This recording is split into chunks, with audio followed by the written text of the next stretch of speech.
All along the British and French coastline, on either side of the Channel, the vestiges of the war are still visible. They testify to one of the most astounding duels in history. In June 1940, Hitler and Churchill faced off in a ferocious battle, which lasted almost 4 years. For both of them, the stakes for the control of the Channel were enormous. The most massive German fortifications were between Boulogne and Calais. The Nazis' objective was clear: to wipe out the port of Dover in England, to put a halt to maritime traffic. For the British, it was a question of stopping the advance of the Third Reich by blocking the entrance to the Channel to the north, along with the port of Calais. They rivaled each other in the imaginative strategies thought up in order to hold their positions. They had to defend the rear guard, to hold on for another year. Vast lines of fortifications were constructed on both sides of the Channel. In the German camp, they were of a gigantic scale. Within 2 years, tons of steel and concrete had been cast. Legions of workers and forced laborers would assemble 14 superguns and 4 batteries, an unprecedented arsenal in war history. Britain also installed its batteries. Its firepower was more modest, but sufficiently effective to concern the Germans. Why and how were these huge round bunkers built? What was the exact role of these batteries during the war? How did the British manage to defend themselves faced with such monumental military might? The wartime ruins on both sides of the Channel write a fascinating page of World War II.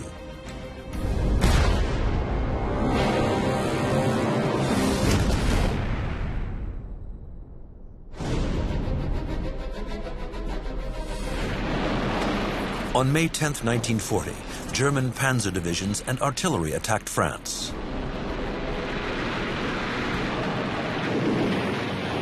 Hitler's invasion was backed by aerial bombing. After 6 weeks, the Allied French and British forces had to dig in. Some of them cut off at Dunkirk.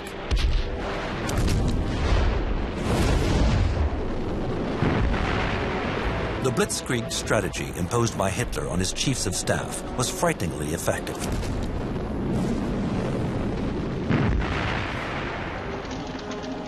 The breakthrough by German panzer divisions was lightning fast, but the Western Front was still not totally established. There were doubts inside the Führer's headquarters. What if the Allies attacked from the north and south? The German advance would be caught in a pincer attack, and the plan to encircle the Allied troops with their backs to the Channel would be thwarted. When Hitler looked at the map, he was scared.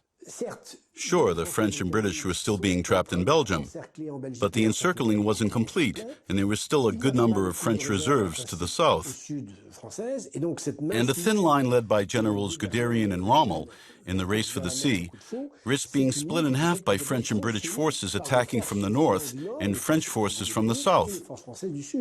Hitler arrived at his headquarters and realized that he hadn't been informed of the latest decisions.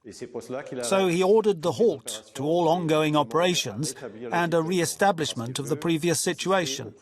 This he did to show his own officers that he was the one in charge, and that's what gave the British enough time to retreat to Dunkirk and prepare their defences at Dunkirk to make it impenetrable to the Germans. For 9 days, the 400,000 men of the French army and British Expeditionary Force were hemmed in at Dunkirk. Several French divisions put up heroic resistance. This precious time allowed Winston Churchill to deploy Operation Dynamo. 340,000 Allied soldiers were evacuated and saved, thanks to a rapidly put-together flotilla of 850 ships and boats. Across from the Pas-de-Calais was the naval port of Dover, flanked by its tall white cliffs. It was there that the majority of escapees were greeted. Despite the operation's success, all heavy equipment, guns and vehicles had to be left behind. The evacuation of Dunkirk was a lesson for the British government. More defensive coastal guns would be needed. In August 1940, Churchill ordered the building of long-range gun batteries all along the Kent coast, capable of reaching the coast of France, now under German occupation. The situation in 1940, after the capitulation of France, was catastrophic for Britain. And Hitler made one final gesture towards London in a public speech he gave in Berlin offering peace. But Britain categorically refused. Churchill had decided to see it through to the end.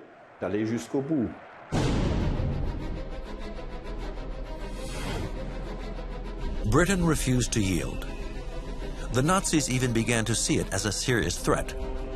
Having invaded 9 countries in 9 months, Hitler decided to reinforce sea defenses in case of an invasion.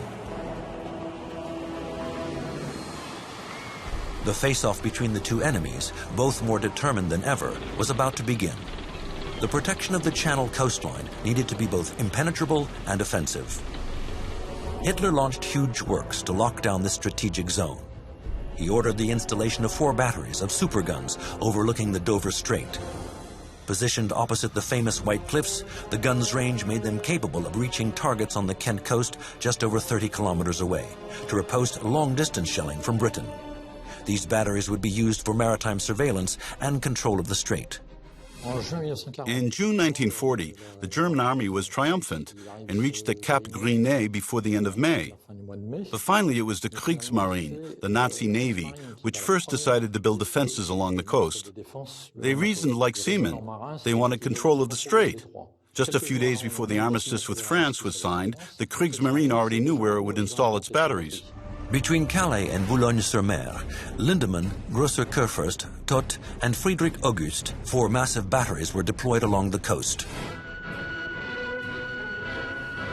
This gigantic project was entrusted to Fritz Todt, an engineer held in high esteem by the Führer, who called him the best in the Third Reich.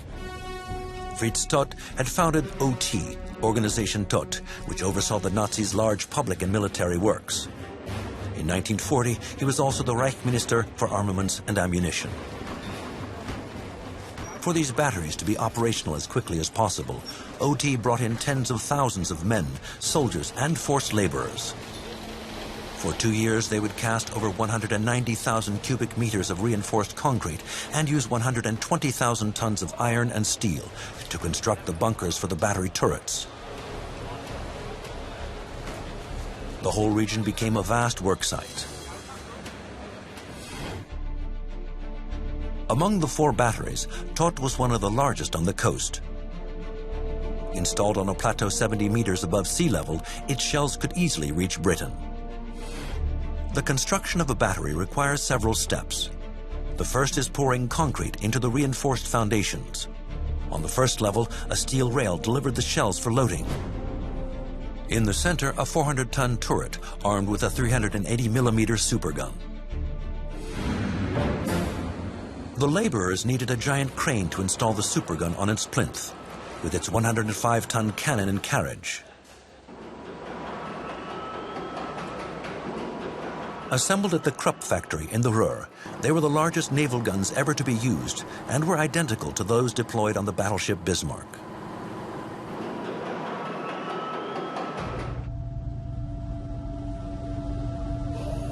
On October 8, 1940, barely 3 months after the start of the works, the first tests of the Todt battery began.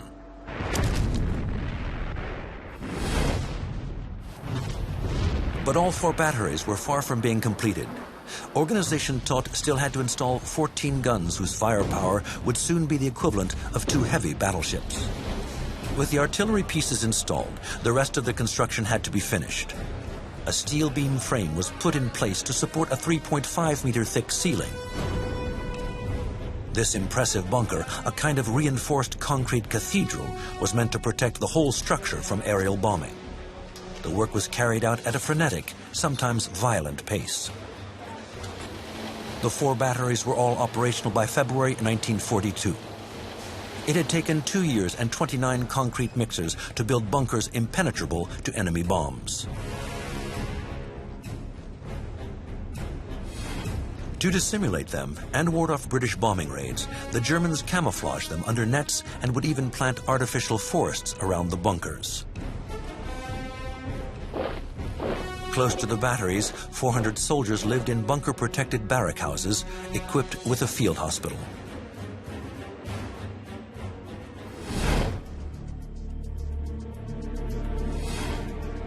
Meanwhile, on the other side of the strait, in Britain, the situation was dramatic. Churchill had become Prime Minister in May 1940. More determined than ever, he wanted to continue the war.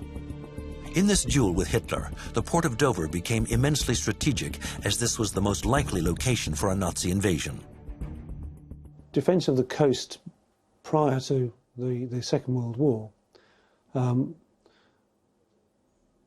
was less important because we were allied with France.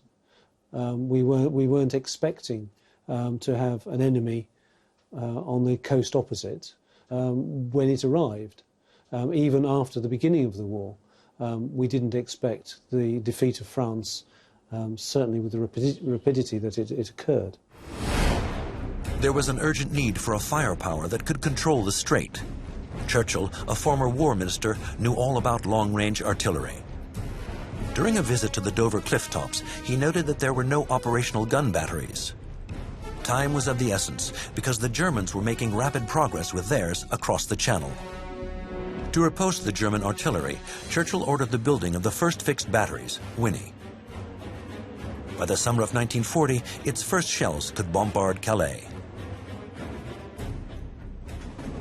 While waiting for the batteries to be completed, as an emergency measure, Churchill installed old railway guns dating from World War I. The first to be operational on the plateau above Dover was nicknamed Boschbuster. It fired 457mm shells, weighing 1 ton and with a range of 20 kilometers. Its purpose was to hinder a German sea invasion, but in truth, it was fairly limited due to its mediocre targeting system.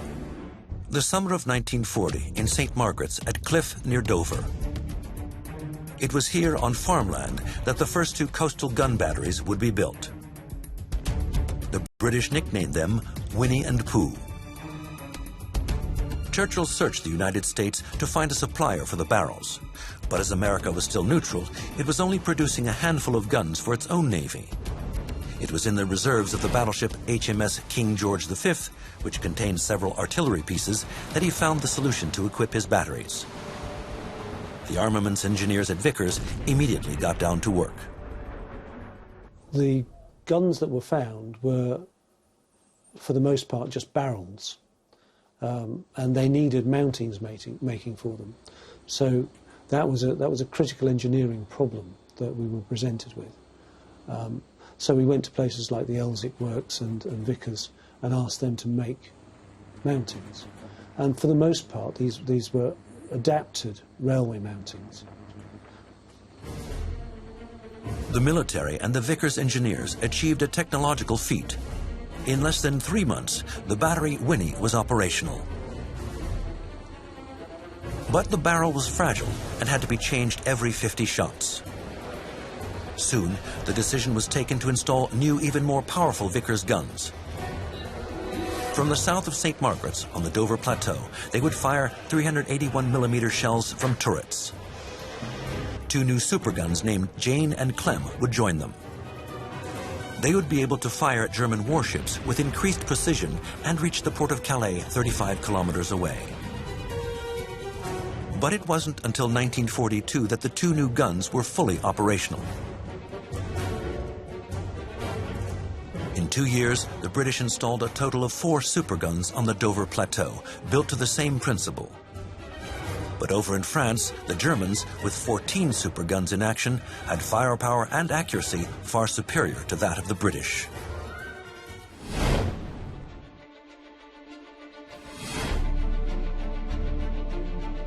The summer of 1940. In Germany, Hitler had one preoccupation: to invade Britain as quickly as possible before turning his attention to Russia. As was his custom, he went to his residence, the Berghof in Bavaria, to plan his strategy.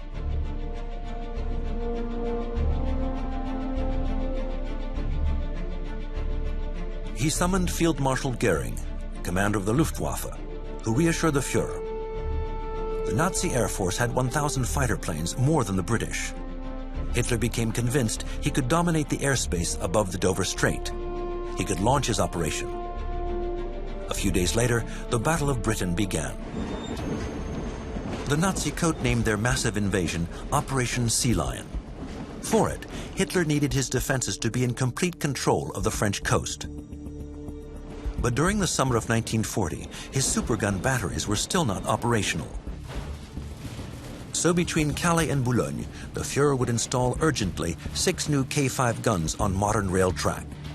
They could fire 280mm shells at a rate of 6 per hour, with an unprecedented range of 60 kilometers. These German guns largely outweighed the British batteries with their 30-kilometer range.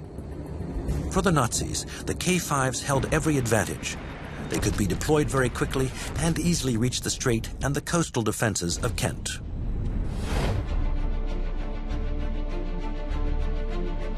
Hitler appointed the head of the Kriegsmarine, Admiral Erich Raeder, to lead the operation.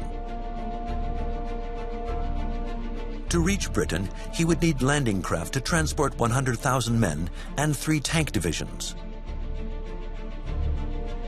Not having the necessary equipment, the Fuhrer requisitioned barges from all over occupied Europe so that they could be modified. The prows were cut off to turn them into landing craft. The airplane manufacturer Henkel suggested barges propelled by airplane engines.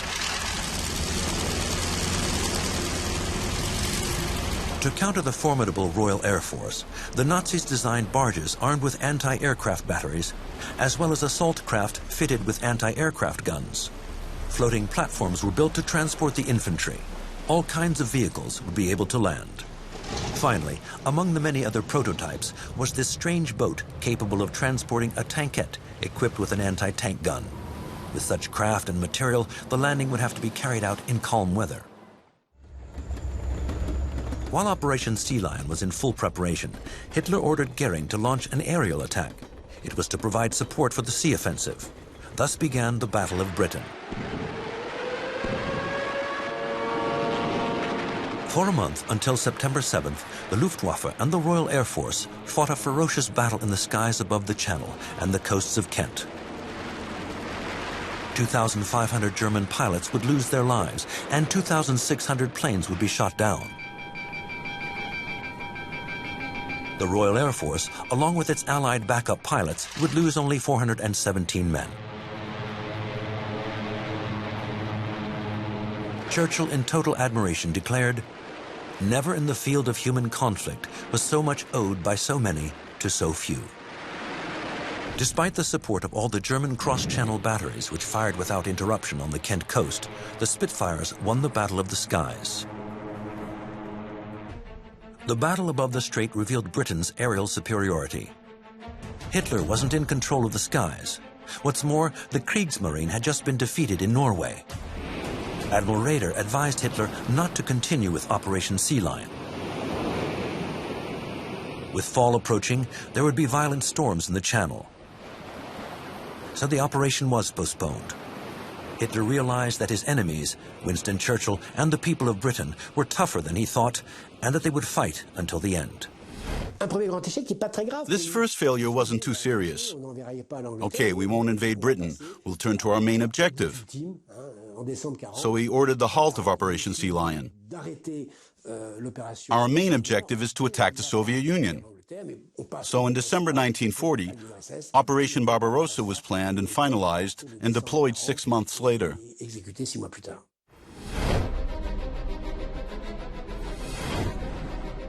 At Boulogne-sur-Mer, the Ave Maria tunnel still exists. It was here that Hitler's train was camouflaged during the night of December 23, 1940. After his failure to invade Britain, Hitler wanted to see with his own eyes that the giant batteries of the Pas-de-Calais would remain fully operational before he launched the invasion of Russia. So it was absolutely vital to increase firepower. On Christmas Eve, his officers presented him with the innovation that would strengthen offensive means: the railway gun K-12, which could pivot on a mobile platform. With a higher performance than the K5 and also manufactured at the Krupp factories, it could fire 300-kilogram shells 100 kilometers inside Britain. The strength of the German army had just considerably increased. The Fuhrer also visited the Grosser Kurfürst bunker. one of the installations of the 4 giant turrets of the Todt battery. Hitler was satisfied. German strength seemed unbeatable. His old enemy Churchill would never have the firepower to destroy these steel and concrete monsters. December 7th, 1941, 1 year later, on the other side of the planet, another conflict broke out. It was one of the most significant dates of World War II. The Imperial Japanese government declared war without prior warning by attacking Pearl Harbor. The United States was drawn into the conflict, which then became global. 10 days later, Hitler also declared war on the United States. From that point on, the Nazis would be fighting on 2 fronts. The defense of the Pas-de-Calais coastline became even more strategic for the Fuhrer.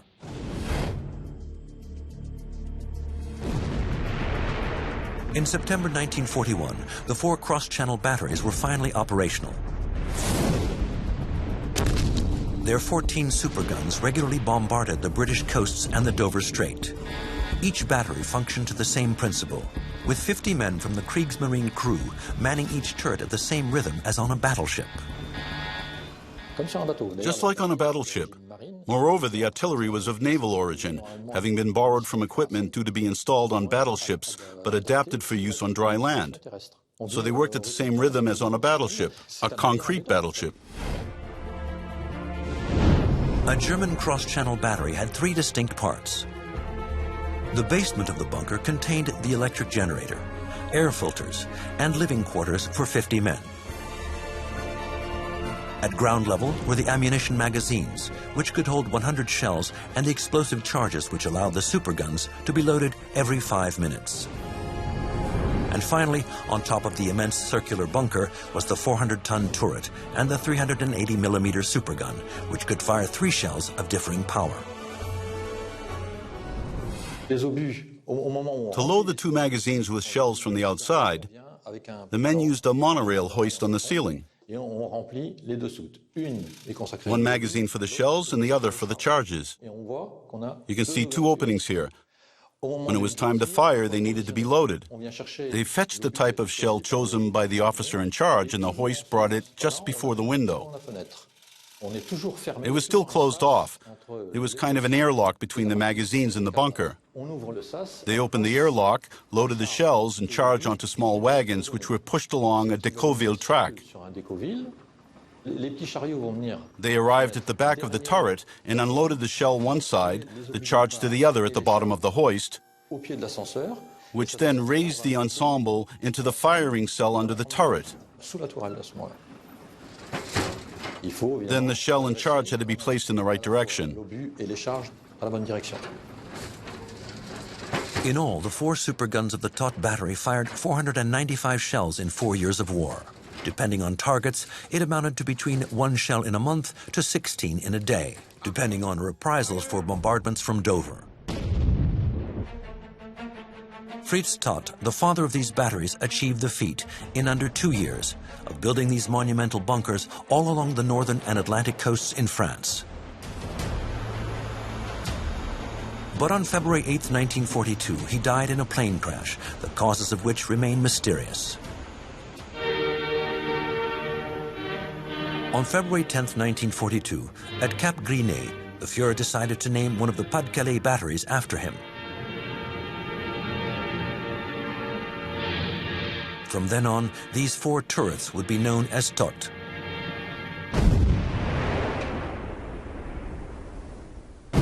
The ceremony, presided over by Admiral von Fischel, took place in freezing weather, with the organization Todt flag flying at half-mast.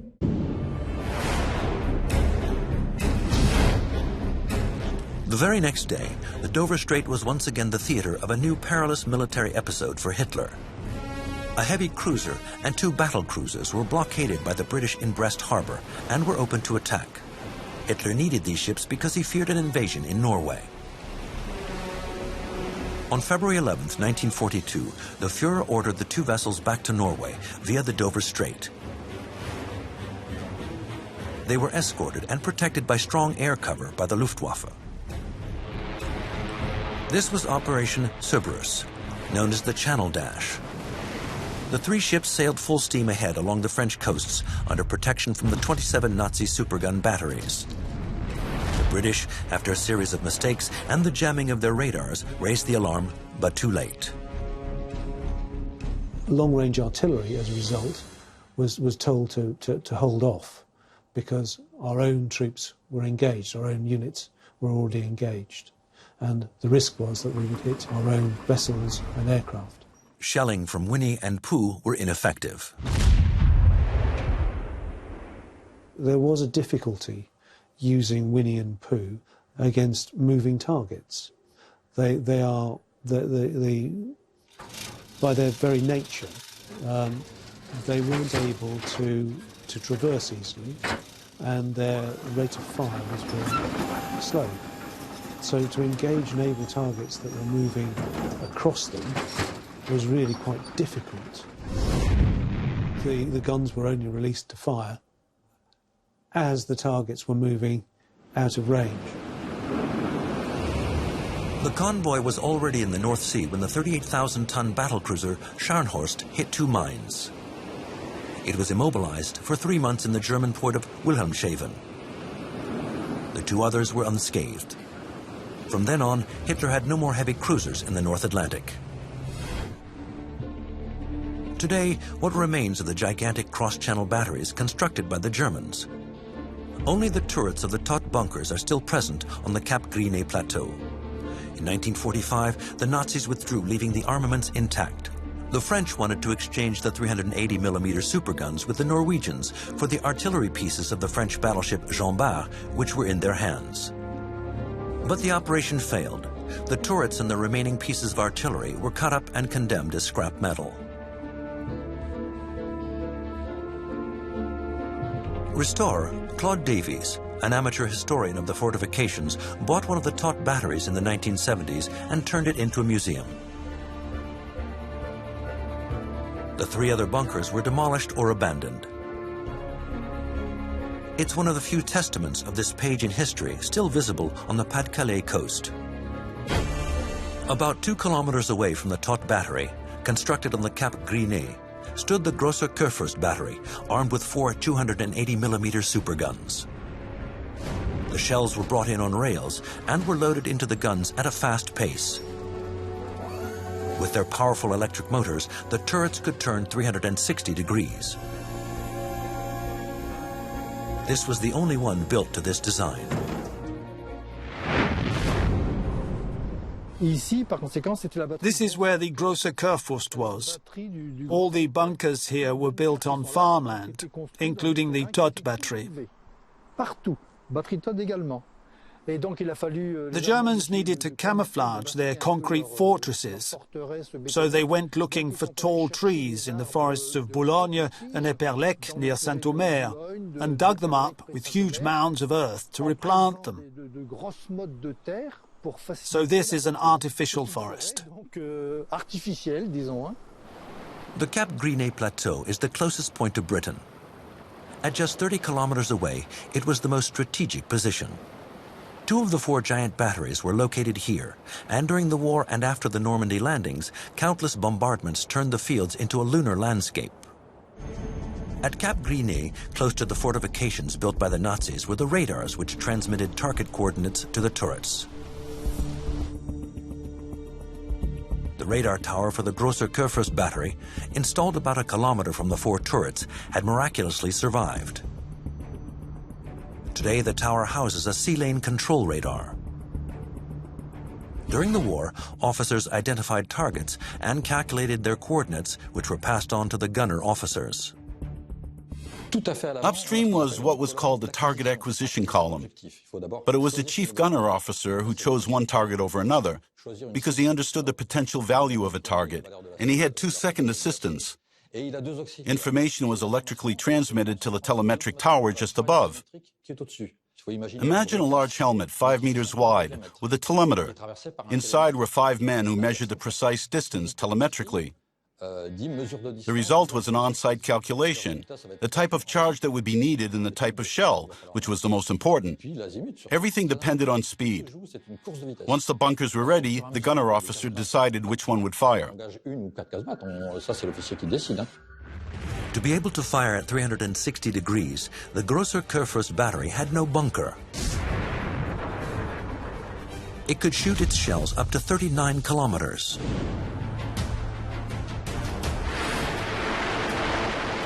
On August 19, 1942, an Allied force, mostly composed of Canadian troops, attempted an invasion by sea at Dieppe in Normandy.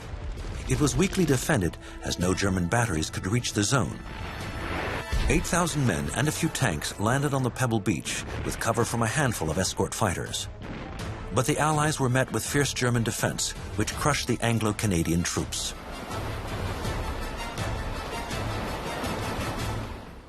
Why this Anglo-Canadian landing in August 1942? Remember that Stalin had long asked for a second front to be established, and Roosevelt wasn't prepared to do that.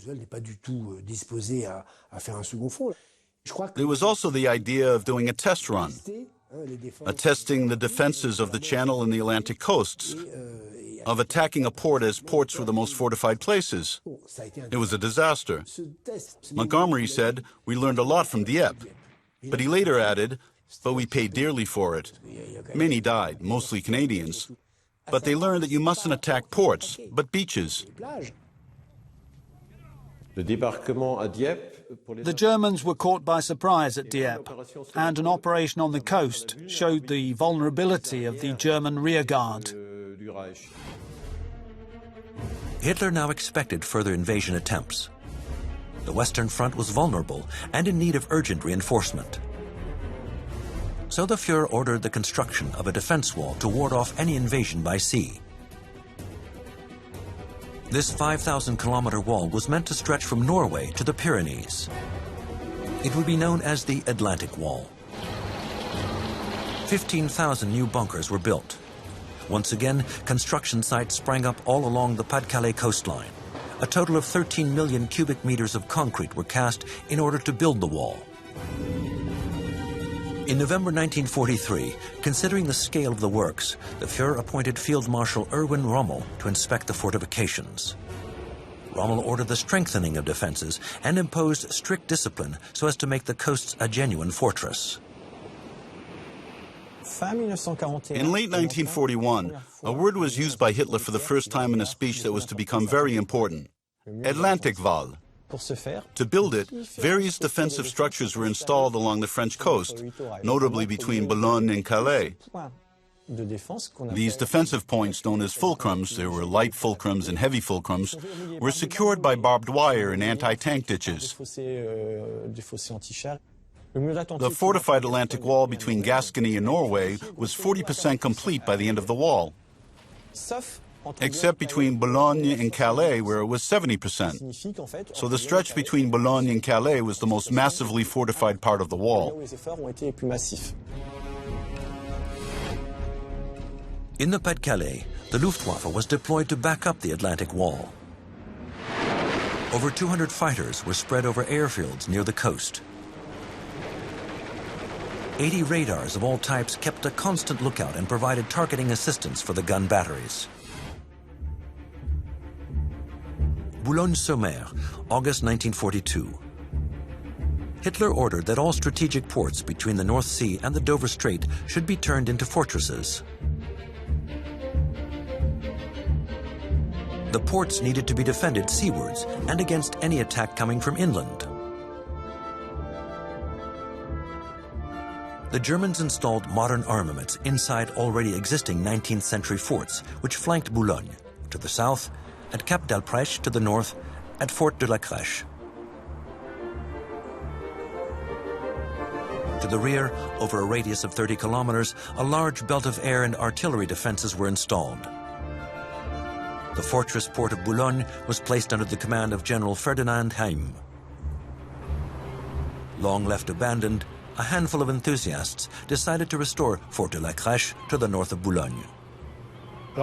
We don't know the exact number of occupants there were in the fort, But we do know that in the blockhouse barracks, which you can see behind me, there were 40 to 50 men to each hut, of which there were 4.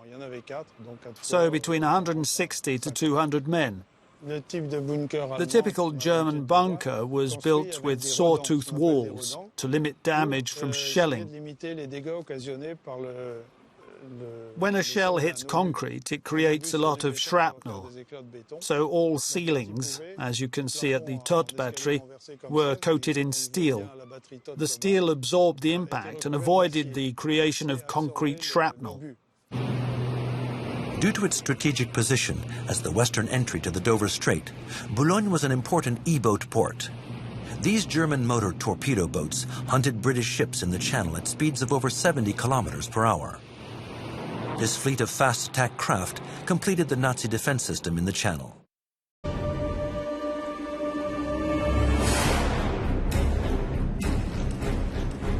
While Hitler was obsessed with the construction of the Atlantic Wall, what was going on across the channel? The British were no longer on their own. America delivered supplies to the population, and GIs began to move in to prepare for the forthcoming invasion.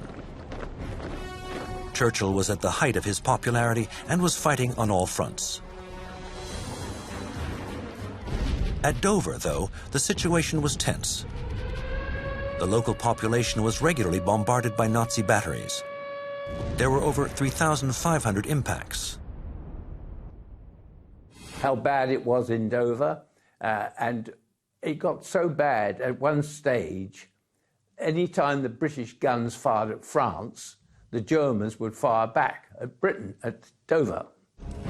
Dover is the closest town to the French coast. This geographical position cost it dearly. 80% of homes were destroyed by shelling. The majority of children were evacuated, but the adult population, fired by a remarkable spirit of resistance, stayed behind to fight. German railway batteries fired on Dover day and night until the town was practically destroyed. So the civil population that were necessary for the troops to resupply with provisions and this sort of thing stayed put. The same as people who were entertaining the troops stayed put. The military didn't seek to remove them. They had a plan for removing them in case of invasion, and that plan was ready, and people were briefed, ready to go. But it wasn't necessary to put it into operation because the Germans didn't come. For 4 years, the people of Dover were terrorized by Nazi shelling. For centuries, Dover has always known it would be the first victim of a foreign invasion, whether it be French or German.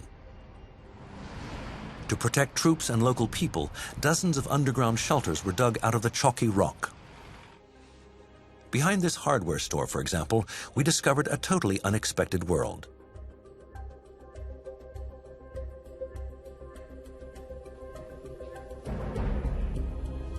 After buying the store, Mark Hodgson discovered a maze of tunnels which had served as shelters of the people of Dover and soldiers during World War II.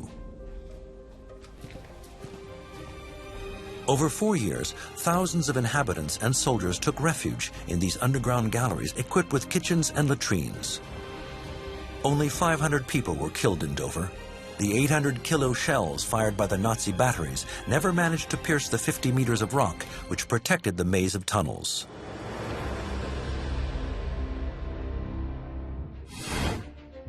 In Britain, a few vestiges of its 4 cross-channel batteries remain.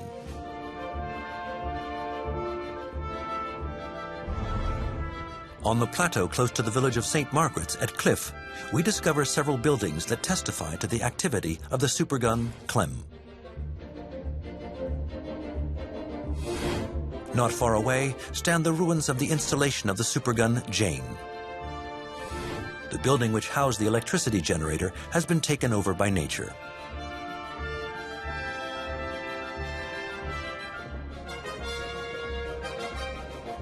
The 2 munitions stores, covered in earth, seem intact. They were built following the explosion of a German shell fired in November 1942. It destroyed the munition stocks of the battery Poo a few kilometers away on the plateau. The store had been built with too little protection. Consequently, the new magazines were protected by a huge layer of earth. Nothing remains of the Superguns.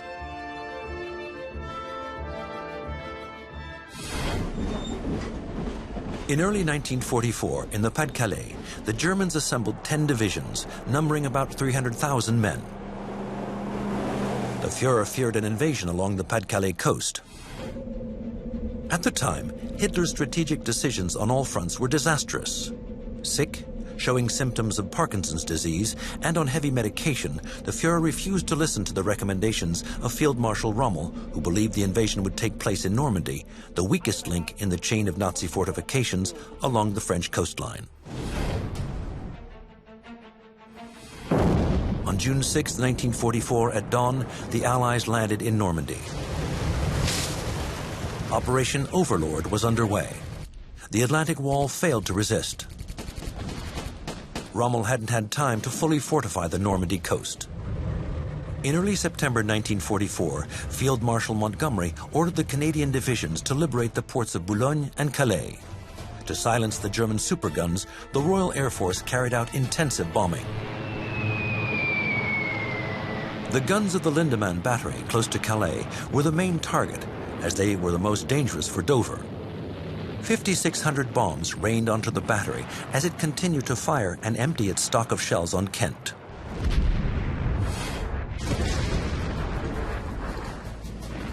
On the British coast, the cross-channel guns were in constant action the moment the Canadians attacked.